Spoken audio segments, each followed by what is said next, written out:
The secret to getting along with people around you? Say less. Yeah, you heard that right. In a world obsessed with oversharing on social media and endless small talk, the real game changer for smoother relationships isn't crafting the perfect comeback, it's mastering the art of holding back. It's not about turning into a mute wallflower. It's about choosing your words wisely so you don't accidentally stir up drama, push people away, or drown out what really matters. Think of it as upgrading from a megaphone to a whisper. Suddenly, connections deepen without the noise. But why does saying less actually build better bonds? Isn't communication supposed to be key? Let's unpack this from a psychological lens, where silence isn't empty, it's a superpower. Stick with me, and by the end, you'll see how dialing down your chatter can transform every interaction in your life. First point, saying less lets you listen more, and that's where true empathy blooms. Picture this. You're at a coffee catch-up with a friend who's venting about their rough week. Your instinct? Jump in with advice or your own story to relate. But here's the twist. As Carl Rogers, the father of client-centered therapy, emphasized, the biggest barrier to understanding is our urge to fix or share our own stories. Instead, when you say less, you create space for active listening. That's the fancy term for tuning in fully, without interrupting or steering the conversation back to you. Active listening isn't passive. It's an intentional pause where you absorb their words, nod, and reflect back what you hear. Like, it sounds like that really frustrated you. Studies in social psychology show this simple act makes people feel seen and valued, significantly boosting trust in everyday exchanges. Why? Because humans crave validation more than solutions.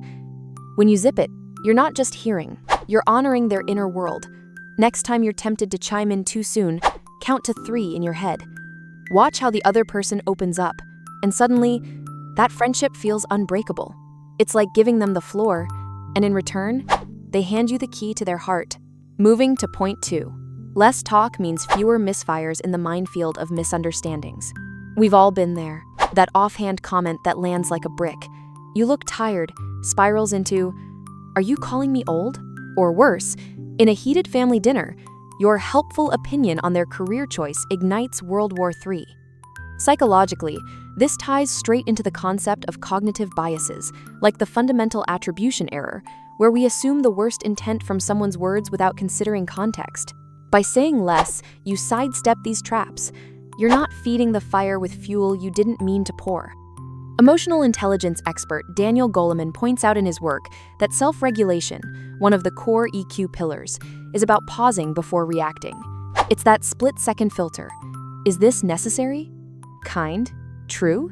When you opt for brevity, you reduce the odds of regret. Research in social psychology backs this. Groups with more restrained speakers report less conflict over time. Imagine applying this at work, nodding through a colleague's rant instead of countering. Boom. Tension diffuses, alliances form. Saying less isn't weakness, it's strategic wisdom, turning potential explosions into quiet resolutions. Now, point 3. Silence invites others in, fostering vulnerability and deeper trust.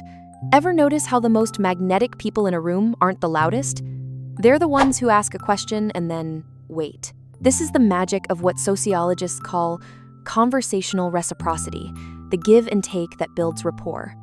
When you dominate with words, it's like hogging the dance floor. No one else gets a turn. But say less, and you signal openness. I value your voice. Take the ancient Stoic philosopher Epictetus. He put it bluntly. We have 2 ears and 1 mouth, so that we can listen twice as much as we speak. Fast forward to modern attachment theory, pioneered by John Bowlby, which explains how secure bonds form through responsive, non-intrusive presence. In relationships, whether romantic or platonic, over-talking can feel smothering, triggering defensiveness. But measured silence? It whispers, "I'm here." No agenda. Studies from the American Psychological Association found that couples who practiced mindfulness techniques like mindful pauses during talks reported higher satisfaction levels and more intimacy. Apply this to your inner circle. Next group hangout, resist filling every lull. Let the quiet pull stories out of people. You'll be amazed how sharing flows naturally toward you, weaving threads of genuine connection that chit-chat never could. Point 4.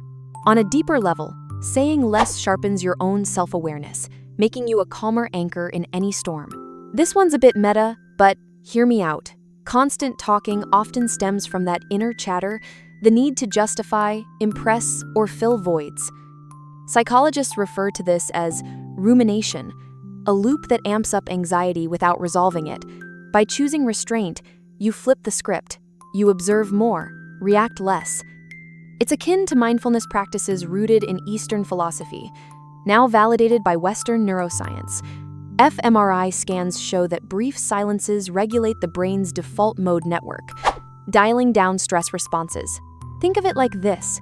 In high-stakes moments, like negotiating with a boss or soothing a partner's doubt, blurting out defenses rarely helps. Instead, a thoughtful pause lets you gauge the room, align your words with intention. Harvard Business Review research on leadership echoes this. Executives who spoke less in meetings, editing their words to avoid rambling, were rated as more influential because their words carried weight. For you, it's personal power. Start small. Journal unspoken thoughts before bed, or practice the 3-breath rule in tense talks. Over time, you'll notice a shift, not just in how others see you, but in the quiet confidence you feel. You're not shrinking, you're expanding into someone who commands respect through presence alone. We've covered the why and how. Listening unlocks empathy, brevity dodges drama, silence sparks trust, and restraint hones your inner strength. But let's zoom out. What if saying less isn't just a tactic for better get-alongs, but a pathway to a more profound life?